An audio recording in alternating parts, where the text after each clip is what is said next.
you want to know what people love, listen to them talk. Whenever I get started talking about Nier Automata or the movie Moonlight, people might be interested, but eventually people stop listening to my rambling about the endless intricacies of these things I love. Okay, that might seem off topic, but it's vital to what makes Cris Tales tick.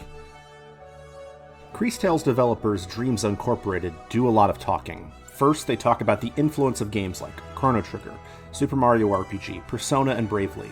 They also point out inspiration for the art from animated works like Samurai Jack.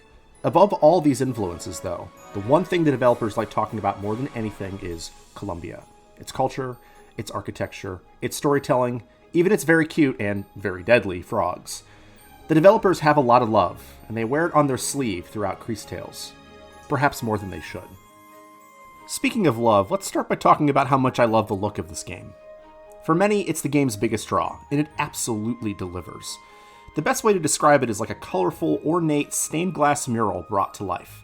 Sporting a highly colorful, stylized look, the level of care and artistry on display here is just stunning. Many of the areas take their inspiration from Colombian architecture, and they feel big, grand, and beautifully specific.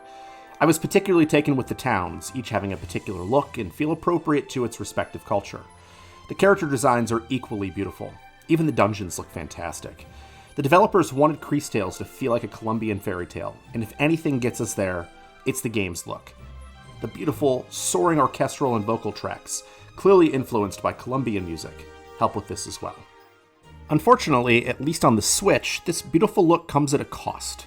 Egregious load times. Moving between zones could sometimes take over 15 seconds to load, and random battles even took 6 to 7 seconds to load at times. Many recent releases have had trouble performing on the Switch, and it's worth noting that if you have other means to play this game, that might be the way to go. Cris Tales might be about many things, but time travel influences everything, from the story to the gameplay and look. Cris Tales follows Crisbel, a young time mage who can simultaneously see the past, the present, and the future.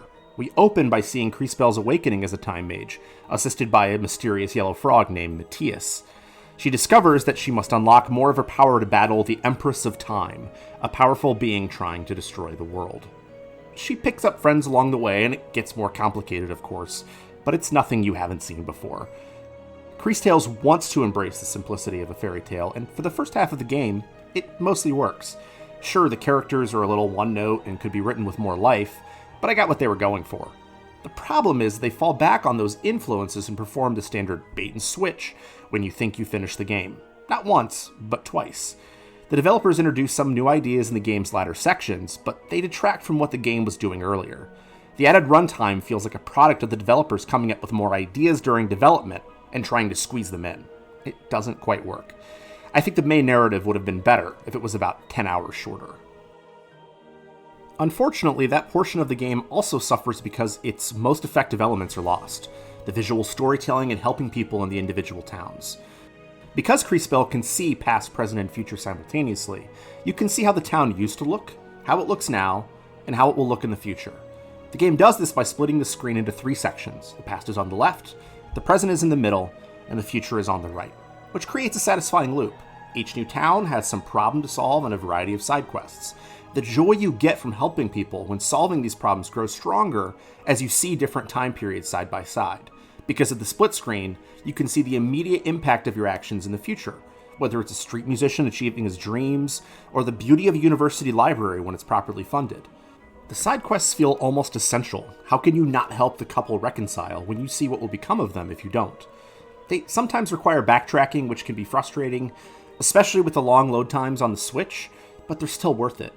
Each town also allows you to make a variety of choices about its future, and these choices change based on the number of side quests you complete.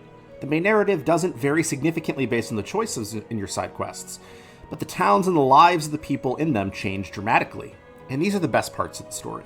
As much as I enjoyed the way the time travel mechanics helped storytelling in the towns, the area of Cris Tales that held my interest the most was the turn-based combat. Enemies appear on either side of the screen, and Crisbel can manipulate time, sending enemies either into the future or into the past. Enemy stats often change when you send them backward or forward.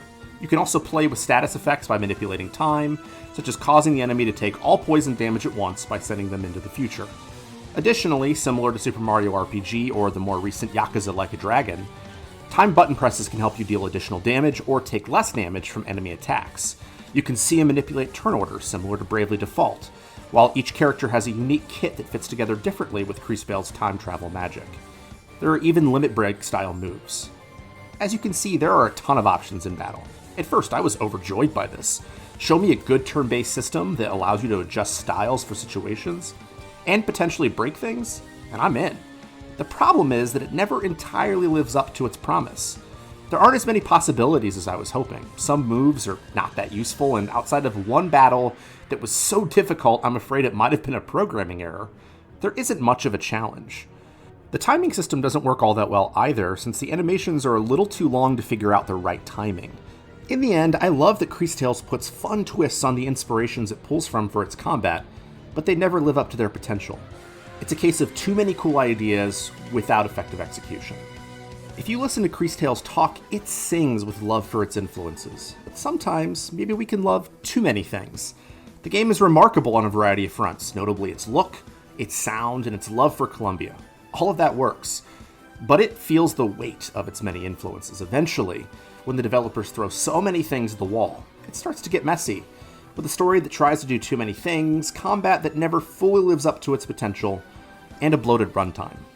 Still, I'd rather love too much than not enough. Cris Tales might talk about more than it should, but I kind of love it for that. So if you had a chance to check out the stunning world of Cris Tales, let us know in the comments below. You can also follow RPGFan on Facebook, Instagram, or Twitter. Like and subscribe to see more from us, and check out rpgfan.com for news, reviews, features, and more.